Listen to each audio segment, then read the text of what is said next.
नमस्कार बच्चों, हम अभी देख रहे हैं त्रिकोणमिति के कुछ अनुप्रयोग। इसमें हमने उदाहरण 6 तक देख लिया था। आज हम देखने वाले हैं उदाहरण 7। कह रहा एक नदी के पुल की, तो नदी का पुल है तो नदी का पुल तो कुछ ना कुछ चौड़ा होगा, तो मान लेते हैं ये नदी का पुल, ठीक है।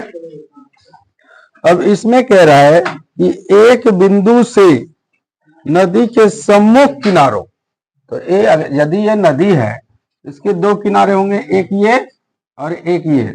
सम्मुख किनारों के अवनमन कोण 30 डिग्री और 45 डिग्री है। तो हम त्रिभुज बनाएंगे, और त्रिभुज बनाएंगे तो यहां भी कौन बोला है, एक कोण बोला 45 डिग्री और एक कोण कहा है 30 डिग्री। तो कुछ हमारा फिगर इस प्रकार बनेगा, लेकिन ये फिगर तो गलत हो गया क्योंकि ये 90 डिग्री का नहीं है। तो हमें अब देखो, सवाल कह रहा है कि नदी के एक बिंदु से एक तरफ अवनमन कोण है 30 डिग्री, तो यहां 30 डिग्री हुआ, तो हम जेड बना के यहां पर भी 30 डिग्री कर दिए। और दूसरे तरफ कह रहा है कि अवनमन कोण जो है वो 45 डिग्री है, तो हम इधर भी ला दिए 45 डिग्री। लेकिन जरा देखो, 45 और 45 होता तो 90 डिग्री कोण बन जाता, ये टोटल 180, ये 90 डिग्री का है नहीं, तब हम इसे बनाएंगे 90 डिग्री का कोण त्रिभुज। ये हम देखो बीच से एक रेखा खींच दिए, अब इधर भी 90 डिग्री बन गया और इधर भी 90 डिग्री बन गया, लंब हो गया। तो हम लिखेंगे, ठीक है, इसका नाम देते हैं ए बी पी डी दिया हुआ है, तो ए, ये बी और ये पी और ये डी। क्योंकि कुछ प्रश्न ऐसे होते हैं जो आपको उलझा सकते हैं, संभल के करना है। कह रहा है ए बी एक नदी है, तो लिखो, माना अगर नहीं दिखता है तो एक तरफ एडजस्ट हो जाओ, ठीक है, दिखता है तो माना हम ही हट जाते हैं। ए बी नदी है,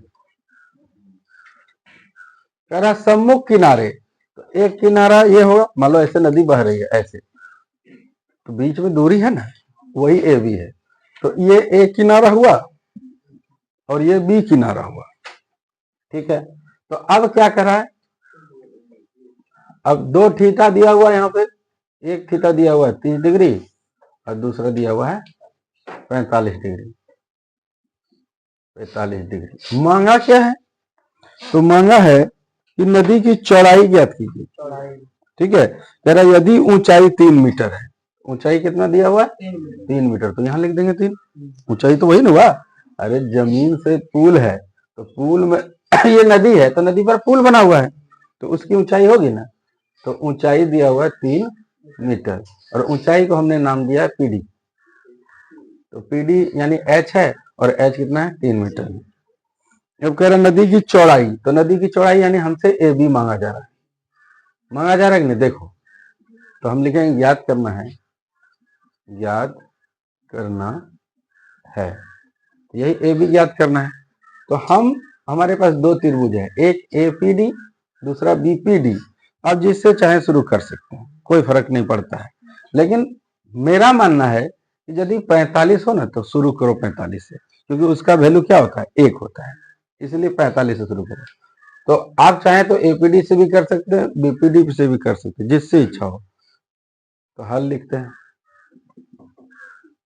इन ट्रायंगल बी पी डी, देख पा रहे, इसमें क्या होगा, tan, देखो लंब है और आधार निकालना है हमें, आधार मांगा है, तो हमारा हो जाएगा tan कितना डिग्री 45 डिग्री। अब देखो ध्यान से, एक स्टेप हम खा गए, तो हर बार लिखा था tan थीटा बराबर, तो अब हर बार वो आदत हो गया तो समझ लो, तो tan थीटा बराबर क्या होता है, लंब बटे आधार, तो लंब क्या है पीडी और आधार कितना है बीडी, पीडी बटे बीडी, तो tan 45 का मान 1, पीडी हो गया 3 और बीडी हो गया, अब क्रॉस गुना करो तो बीडी बराबर 3 मीटर, और बीसी लिख दी, बीडी बराबर, इसीलिए हम 1 बोले थे, ये आसान होता है। तो यहां निकालनी है 3, अगर हमने इसको निकाल लिया तो हमारा टोटल